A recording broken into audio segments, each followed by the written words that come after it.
నానమ్మ చెప్పింది విని కార్తిక్ ఆశ్చర్యంగా వెన్నెల వైపే చూశాడు. ఆమె సంతోషానికి హద్దులు లేవు. పైగా ఎప్పుడూ కోపగించుకుంటూ తిట్టే అత్తయ్య ప్రేమగా చూసుకుంటూ ఉంది. కడుపుతో ఉన్న సంతోషం కంటే ఆమెకు వాళ్ళ అత్తయ్య ప్రేమ ఎంతో సంతోషాన్ని ఇచ్చింది. కార్తిక్కి ఏమీ అర్థం కావడం లేదు. ఏంటి అన్నయ్య, హ్యాపీగా లేవా? ఇప్పుడే పిల్లలు వద్దు అని ప్లానింగ్ వేసావా ఏంటి అని మంగళ స్నానాలు పూర్తి చేసుకొని వచ్చిన లక్ష్మి అడిగింది. పెళ్లికి ముందు చేసే పెళ్లి కూతురు గెటప్లో లక్ష్మి ఎంతో కలగా ఉంది. చెల్లిని అలా చీరలో చూడగానే కార్తిక్కి చాలా సంతోషంగా అనిపించింది. లక్ష్మి, చక్కగా ఉన్నావు, నీకు ఎవరి దిష్టి తగలకూడదు అని అతని పైకి లేచి వెన్నెల పక్కనే కూర్చోబెట్టాడు. వెన్నెల, నీకేమైనా కావాలా? లక్ష్మి, నువ్వు కూడా ఏమైనా తింటావా అని రమ్య ఇద్దరిని ఒకేసారి అడిగింది. చిన్నప్పటి నుండి రమ్య వెన్నెలని దూరం పెడుతూ వచ్చింది. కానీ వెన్నెల రమ్యలో అమ్మని వెతుక్కుంది. అంత ప్రేమని ఒకేసారి చూపిస్తూ ఉంటే తట్టుకోలేకపోయింది. అత్తయ్య అంటూ ఆమెను గట్టిగా పట్టుకొని ఏడ్చేసింది. అన్నయ్య భార్య సరళ చెప్పిన మాటలు విని మేనకోడలపై ఉన్న ప్రేమ మమకారంతో రమ్య వెన్నెల్ని బాధ పెడుతూ ఇబ్బంది పెడుతూ వచ్చింది. కార్తీక్తో ప్రియాంక పెళ్లి జరిపించాలి అనుకుంది. కానీ కార్తీక్ వెన్నెలని పెళ్లి చేసుకున్నాడు. అది ఆమెకు నచ్చలేదు. అందుకే వెన్నెల్ని ఇంకా ఎక్కువగా బాధ పెట్టింది. కానీ వెన్నెల ఒక్కసారి కూడా రమ్యకు ఎదురు తిరగలేదు. కార్తిక్కి వాళ్ళ అమ్మ గురించి చాడీలు చెప్పలేదు. అలాంటి వెన్నెల ఎవరినైనా క్షమించగలదు, ప్రేమించగలదు. వెన్నెల ఎందుకు అలా ఏడుస్తుందో రమ్యకి మాత్రమే అర్థమైంది. తను కూడా ఇద్దరు పిల్లల్ని కన్న తల్లే కదా. ప్రేమగా తలనిమురుతో, వెన్నెల, ఇక ఆపు, నువ్వు ఇంతలా వెక్కి వెక్కి ఏడుస్తూ ఉన్నావే అనుకో, లోపల ఉన్న నా మనవడు భయపడిపోతాడు. వాడు కూడా నీలాగే పిరికివాడిలా పుడతాడు. ప్రతి చిన్న విషయానికి ఏడుస్తూనే ఉంటాడు అని రమ్య చెప్పగానే వెన్నెల కన్నీళ్లను తుడుచుకొని, వద్దు వద్దు, నాలా ఎవరో పుట్టకూడదు, అందరూ బావలాగే పుట్టాలి అని కార్తిక్ని చూస్తూ అన్నది. అందరూ అంటే ఎంతమందిని కంటావేంటి అని లక్ష్మి ఆట పట్టిస్తూ అడిగింది. అత్తయ్య పక్కింటి వాళ్ళతో ఎదురింటి వాళ్ళతో మాట్లాడుతూ ఉంటే విన్నాను. బావ ఒక్కడే కాబట్టి ఇంటి నిండా మనవళ్ళు మనవరాళ్ళు ఉండాలి అన్నది. అత్తయ్య చాలు అనే వరకు పిల్లల్ని కంటూనే ఉంటాను అని వెన్నెల అనగానే రమ్యకి నవ్వు ఆగలేదు. అన్నయ్య, అత్త కోడలు ఇద్దరూ ఒకటయ్యారు, జాగ్రత్త, ఇప్పటి నుండే బ్యాంకు బ్యాలెన్స్ పోగు చేసి పెట్టుకో. వెన్నెల అలా మాట్లాడేసరికి కార్తీక్ మనసు నిండిపోయింది. కానీ ఒకటే బాధ, నేను తాకకుండా ఏ తింగరిది తల్లి ఎలా కాబోతుంది, అసలు ఏం జరిగిందో ఏమో అని ఆలోచిస్తూనే, అమ్మా, వెన్నెల కడుపుతో ఉంది అని మీకెలా తెలుసు అని అడిగాడు. ఏం మాట్లాడుతున్నావురా? కడుపుతో ఉన్నవాళ్ళు ఎలా ఉంటారో మాకు తెలీదా? వెన్నెల్ని చూస్తే ఎవరైనా చెప్పగలరు కడుపుతో ఉంది అని. అంతెందుకు, మీ నాన్నమ్మని అడిగి తెలుసుకో. అమ్మా, మీరు పొరపాటు పడుతున్నట్టున్నారు. ఒక్కసారి డాక్టర్కి వెన్నెలని చూపించాలి అని కార్తీక్ అన్నాడు. పొరపాటు లేదు, పాడు లేదు.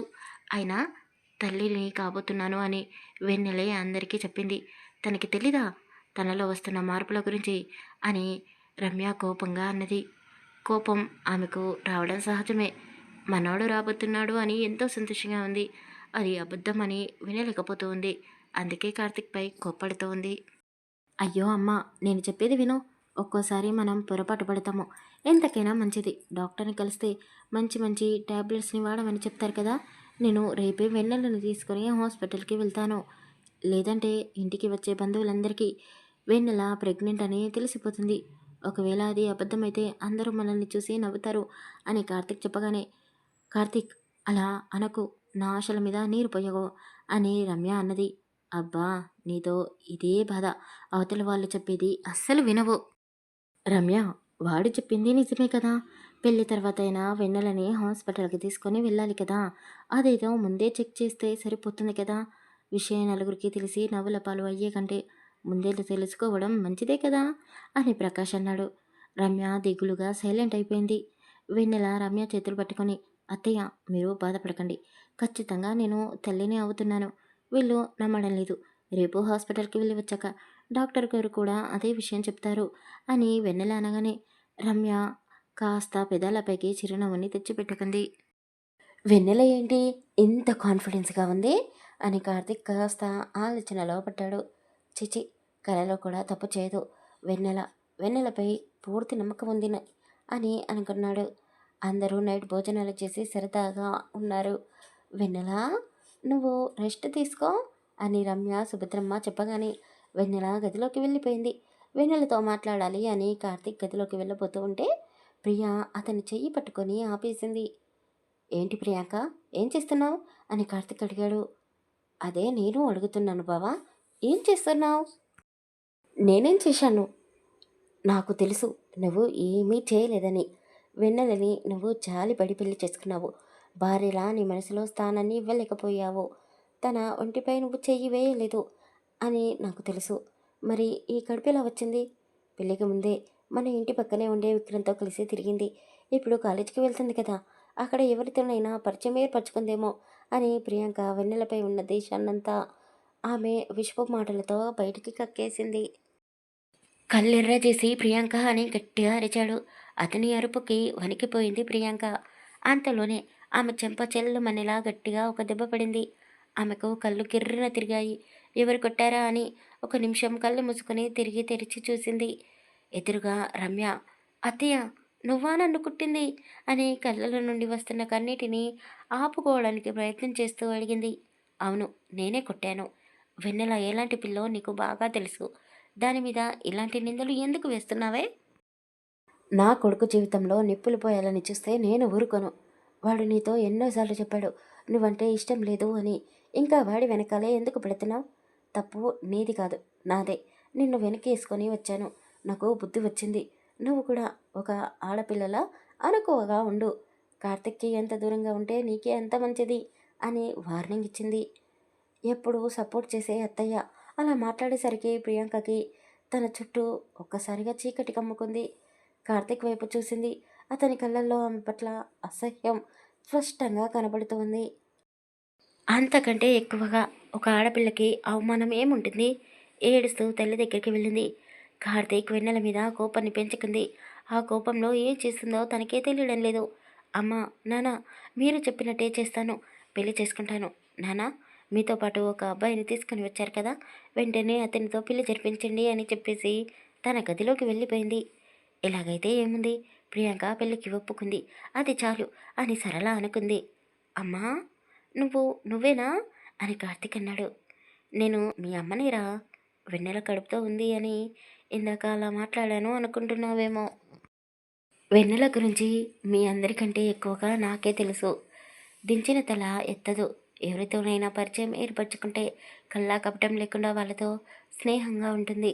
మనసులో ఎలాంటి తప్పుడు ఉద్దేశం పెట్టుకోదు. నటించడం చేత కాదు దానికి. ఇన్ని రోజులు నేను ప్రియాంక గురించి ఆలోచించాను.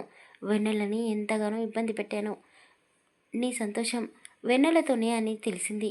అందుకే నన్ను నేను మార్చుకుంటున్నాను అని చెప్పగానే కార్తీక్ తల్లిని పట్టుకొని అమ్మా, చాలా థ్యాంక్స్ అని ఆమెని హగ్ చేసుకున్నాడు. తల్లిలో వచ్చిన మార్పులను చూసి కార్తీక్ సంతోషంగా ఉన్నాడు. గదిలోకి వెళ్ళాడు. వెన్నెల పడుకోకుండా బీరువాలో చీరలని చూస్తూ నిలబడి ఉంది. అతను డోర్ గడియ పెట్టేసి ఏం చేస్తున్నావు అని ఆమె దగ్గరికి వెళ్ళి అడిగాడు. లక్ష్మి ఎంతగానో చెప్పింది షాప్కి రమ్మని, కానీ నేనే వెళ్ళలేదు. కాలేజీకి వెళ్ళి రావడం, ఇంట్లో పనులు చేసుకోవడమే సరిపోయింది. ఇప్పుడు లక్ష్మి పెళ్లిలో ఏ చీర కట్టుకోవాలో అర్థం కావడం లేదు అని ఆలోచిస్తూ అన్నది. చీర గురించి ఆలోచించకు, రేపు టైం ఉంది కదా, నేను షాపింగ్కి తీసుకుని వెళ్తాను అని చెప్పాడు. అమ్మయ్య, పెద్ద ప్రాబ్లం నుండి బయటపడ్డాను అని వెన్నెల బీరువా డోర్ పెట్టేసింది. మీరు ఈ పనుల వల్ల బాగా అలసిపోయినట్టున్నారు, హాయిగా పడుకోండి అని చెప్పింది. అతను సోఫాలో పడుకోకుండా బెడ్పై వెన్నెలకి తాకి అంత దగ్గరగా కూర్చున్నాడు. ఆమె కాస్త దూరం జరుగుతూ ఏమైంది, ఈరోజు కూడా ఇక్కడే పడుకుంటారా అని అడిగింది. అవును, భార్యాభర్తలు ఒకే మంచంపై పడుకోవాలి అని చెప్పాడు. ఓహో, అలాగా, సరే అయితే పడుకోండి అని చెప్పింది. అతను ఆమె చేయి పట్టుకొని వెన్నెలని దగ్గరికి తీసుకున్నాడు. వెన్నెల భయపడిపోయింది. ఏం చేస్తున్నారు, నాకు భయంగా ఉంది, కాస్త దూరంగా ఉండండి అని చెప్పింది. ఎందుకు భయపడుతున్నావు, పిల్లలు పుట్టాలి అంటే ఇలాగే చేయాలి అని కార్తీక్ అన్నాడు. అలాంటిదేమీ లేదు, అంతా అబద్ధం. చూడండి, నేను తల్లిని అవ్వబోతున్నాను కదా అని సంతోషంగా అన్నది. కార్తీక్ నవ్వుతూ నేను ప్రేమగా దగ్గరికి తీసుకునేలేదు, నువ్వు తల్లివి ఎలా అవుతున్నావే అని అడిగాడు.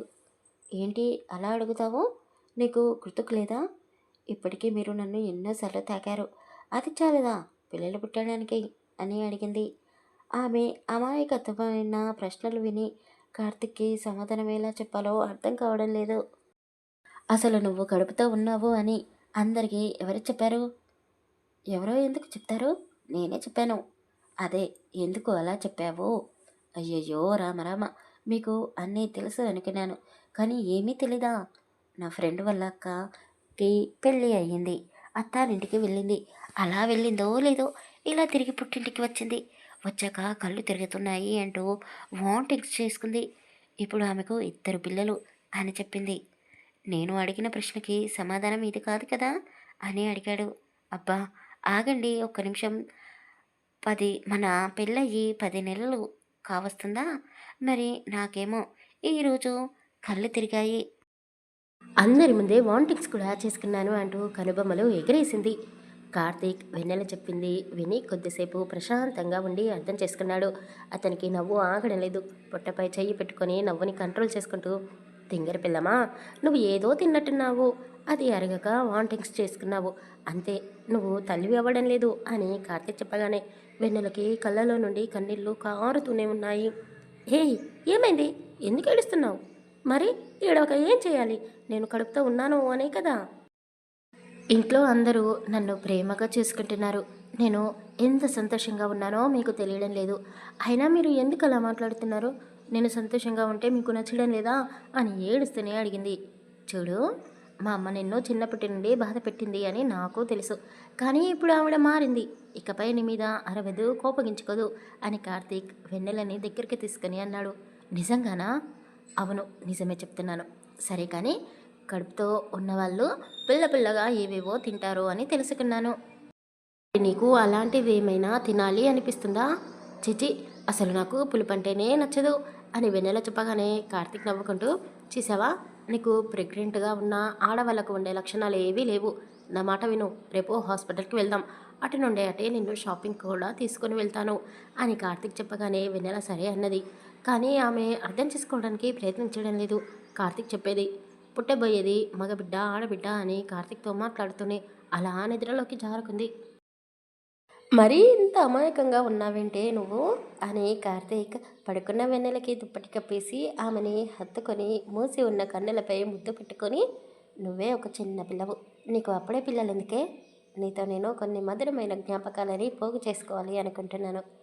కానీ ఎంతైనా నువ్వు చెప్పిన అబద్ధం వల్ల నేను కూడా తండ్రిని కాబోతున్నాను. వినడానికి చాలా బాగుంది అని నవ్వుకున్నాడు. అయ్యో తెల్లవారితే పెళ్ళి, ఎక్కడి పనులు అక్కడే ఉన్నాయి, కాస్త తొందరగా పనులు కానివ్వు ఆండాలు అని రమ్య పెద్ద నోరు వేసుకొని అందరిపై అరుస్తూ పనులని పురమాయిస్తూ ఉంది. బయటి నుండి కూరగాయలు తీసుకొని వస్తున్న ప్రకాష్ రమ్య రమ్య అని అరుస్తూనే లోపలికి వచ్చాడు. అబ్బబ్బా ఏంటండి, పనిలో ఉన్నాను, ఎందుకు పిలుస్తున్నారు అని అడిగింది. మీ అన్నయ్య వాళ్ళు ఇల్లంతా పూలతో అలంకరించారు, మీ వదిన తరపు బంధువులు కూడా వచ్చారు, ఏం జరుగుతుంది, నీకేమైనా తెలుసా అని అడిగాడు. ఏంటి, నాకు తెలియకుండా మా అన్నయ్య ఏం చేస్తున్నాడు? వాళ్ళందరూ లక్ష్మి పెళ్ళికి వచ్చినట్టున్నారు, నేను వెళ్ళి వాళ్ళని ఇక్కడికి తీసుకొని వస్తాను అని రమ్య వాళ్ళ అన్నయ్య ఇంటికి వెళ్ళింది. కానీ ఆమె అనుకున్నట్టు వాళ్ళు లక్ష్మి పెళ్ళి కోసం రాలేదు, ప్రియాంక పెళ్ళి కోసం వచ్చారు. పువ్వులు పళ్ళు స్వీట్స్ తీసుకొని అందరూ గుడికి బయలుదేరుతున్నారు. అన్నయ్య ఏం జరుగుతుంది అని రమ్య ఆశ్చర్యపోయి అడిగింది. ఏం జరుగుతుంది వదినా, ప్రియాంకకి పెళ్లి చేయాలి అనుకుంటున్నాము. ఈరోజే గుడిలో లగ్నపత్రిక రాయిస్తున్నాము. మీకు పెళ్లి పనులు ఉన్నాయి కదా, చెప్తే రారు అని చెప్పలేదు అని సరళ మాటల్లో కోపాన్ని బాధని కలగలిపి చెప్పింది. అన్నయ్య వదిన, నేను అంత పరాయి దాన్ని అయిపోయానా? నాతో మాట కూడా చెప్పకుండా ప్రియాంకకి పెళ్లి చేయాలి అనుకుంటున్నారా? ఏంటే ప్రియా, నువ్వు కూడా నాతో చెప్పలేదు? రాత్రి నీ మీద కోపడ్డాను అని నా మీద ఇంకా కోపంగా ఉన్నావా? నువ్వు కార్తిక్ని తలుచుకుంటూ బాధపడకూడదు అని అలా చేశాను. నువ్వు సంతోషంగా ఉంటే మొదటగా సంతోషించేది నేనేనే. నిన్ను నా 2 పిల్లల కంటే ఎక్కువగా ప్రేమించాను. నిన్ను చూసి అందరూ అచ్చం మేనత్త పోలిక అని అందరూ అంటూ ఉంటే నేను ఎంతగా పొంగిపోయేదాన్నో తెలుసా? ఇంతకీ అబ్బాయి ఎవరు? వాళ్ళ అమ్మ నాన్న ఎక్కడ ఉంటారు అని అడిగింది. రమ్య, అవన్నీ చెప్పడానికి ఇప్పుడు టైం లేదు. ఎలాగో వచ్చావు కదా, నువ్వు కూడా మాతో పాటు గుడికి రా అని రాజేష్ అన్నాడు. నాకు రావాలనే ఉంది, కానీ ఇంట్లో ఎవరూ లేరు. మీ బావగారు అత్తయ్యని తీసుకొని ఇప్పుడే గుడికి వెళ్ళారు. కార్తీక్ వెన్నెలను తీసుకొని హాస్పిటల్కి వెళ్ళాడు. లక్ష్మిని పెళ్లి కూతురిని చేయాలి. బంధువులందరూ వస్తున్నారు. నేను ఇంట్లో లేకపోతే బాగుండదు. ప్రియాంక, నువ్వు సంతోషంగానే ఈ పెళ్లికి ఒప్పుకున్నావా అని అడిగింది. ఆమె ఏమీ మాట్లాడలేదు. సరే, రేపు లక్ష్మి పెళ్ళి అయిన తర్వాత మీతో నేను అన్ని విషయాలు అడిగి తెలుసుకుంటాను అని చెప్పి బాధపడుతూనే అన్నయ్య వదిన మారిపోయారు. నాతో మాట కూడా చెప్పకుండా ప్రియాంకకి పెళ్లి ఫిక్స్ చేస్తున్నారు అని చాలా బాధపడుతోంది. హాస్పిటల్కి వెళ్ళిన వెన్నెల కార్తిక్ని గట్టిగా పట్టుకొని, వద్దు వద్దు, నాకు ఇంజెక్షన్ అంటే భయం, ఇక్కడ నుండి వెళ్ళిపోదామని భయపడుతూ అన్నది. అయ్యో వెన్నెల, నీకు ఏమీ కాదు, ఇంజెక్షన్ ఎందుకు ఇస్తారు, కేవలం నిన్ను చెక్ చేస్తారు అంతే అని చెప్పాడు. కానీ వెన్నెల భయపడుతూనే ఉంది. డాక్టర్ వెంటనే వెన్నెలని చెక్ చేసిన తర్వాత, నీ పేరేంటమ్మా అని అడిగారు. వెన్నెల అని చెప్పింది. పెళ్ళయ్యి ఎన్ని రోజులవుతుంది అని అన్నీ వివరంగా అడిగి తెలుసుకున్నారు. వాళ్ళు అడిగిన ప్రశ్నలన్నిటికీ వెన్నెల సమాధానం ఇచ్చింది. వెన్నెల్ని చెక్ చేసింది ఒక పెద్ద వయసున్న లేడీ డాక్టర్ కావడంతో ఆమెకు వాళ్ళ మధ్య ఏం జరుగుతుందో అర్థమైంది. ఈ కాలంలో పుట్టావు, కానీ అన్నీ అమ్మమ్మ నానమ్మలు ఆలోచించే విధంగా ఉంది నీ తెలివి అని అన్నది. చూడు కార్తిక్, ఇలాంటి వాళ్ళు ఒక్కసారి ప్రేమిస్తే ప్రాణం కంటే ఎక్కువగా ప్రేమిస్తారు. నువ్వే తనకి అర్థమయ్యేలా చెప్పుకోవాలి, ప్రేమగా దగ్గరికి తీసుకోవాలి, తనే మారుతుంది అని వదిలేస్తే తన మైండ్ సెట్ ఎప్పటికూ ఎదగదు. మీరు కొద్దిసేపు బయట వెయిట్ చేయండి, నేను వెన్నెలతో మాట్లాడాలి అని చెప్పింది. అతను బయటికి వచ్చి కూర్చున్నాడు. 10 నిమిషాల కౌన్సిలింగ్ తర్వాత వెన్నెల కార్తిక్ దగ్గరికి వచ్చింది. వెన్నెల ముఖం డల్గా పెట్టుకొని ఉంది. ఏమైంది, బాధపడకు అని కార్తిక్ ఎంతగానో మాట్లాడుతూ ఉన్నా వెన్నెల ఏమీ మాట్లాడకుండా మౌనంగా ఉంది. షాపింగ్కి వెళ్దామా అని అడిగాడు. నేను ఎక్కడికి రాను, ఇంటికి వెళ్దాం అని చెప్పింది. వెన్నెల ఎంత చెప్పినా వినడం లేదు అని కార్తీక్ కార్ డ్రైవ్ చేస్తూనే ఫోన్లో ఒక మంచి కలర్ కాంబినేషన్లో లైట్ వెయిట్ పట్టు చీరను సెలెక్ట్ చేశాడు. దానికి తగ్గట్టు జ్యువెలరీని కూడా సెలెక్ట్ చేసి ఒక ఫ్రెండ్కి పిక్స్ పెట్టాడు. సాయంత్రంలోగా వీటిని తీసుకొని ఇంటికి రమ్మని చెప్పాడు. కార్తీక్ వెన్నెల ఇంటికి వెళ్ళారు. ఇంట్లో వాళ్ళందరూ ఎంతో ఆశగా వీళ్ళ గురించి ఎదురు చూస్తూ ఉన్నారు. సుభద్రమ్మ అయితే గుడికి వెళ్ళి మొక్కు కూడా నెరవేర్చుకొని వచ్చింది. ఏమైంది కార్తీక్, వెన్నెల డాక్టర్ ఏం చెప్పింది అని సుభద్రమ్మ ఎంతో ఆశగా అడిగింది. రమ్య కూడా ఆశగా వాళ్ళు ఏం చెప్తారా అని ఎదురు చూస్తూ ఉంది. వెన్నెల ఏమీ మాట్లాడకుండా లోపలికి వెళ్ళిపోయింది. నానమ్మ, అమ్మ, వెన్నెల చాలా వీక్గా ఉంది. పెళ్లి పనుల వల్ల టైంకి తినకపోవడం వల్ల తనకి వాంటింగ్స్ అయ్యాయి. అది చూసి మీరు పొరపాటు పడ్డారు అని కార్తీక్ చెప్పగానే అందరి ముఖాలు వాడిపోయాయి. కార్తీక్ రమ్య దగ్గరికి వెళ్ళి, అమ్మ ప్లీజ్ బాధపడకు, వెన్నెల ఎంతగానో ఏడుస్తూ ఉంది, నువ్వే వెన్నెల్ని అర్థం చేసుకోవాలి అని చెప్పాడు. చాలా పనులు ఉన్నాయి, కళ్యాణ మండపానికి సామాన్లు తీసుకొని వెళ్ళు అని కార్తిక్కి చెప్పి రమ్య సైలెంట్గా తన పని తను చేసుకుంటూ ఉంది.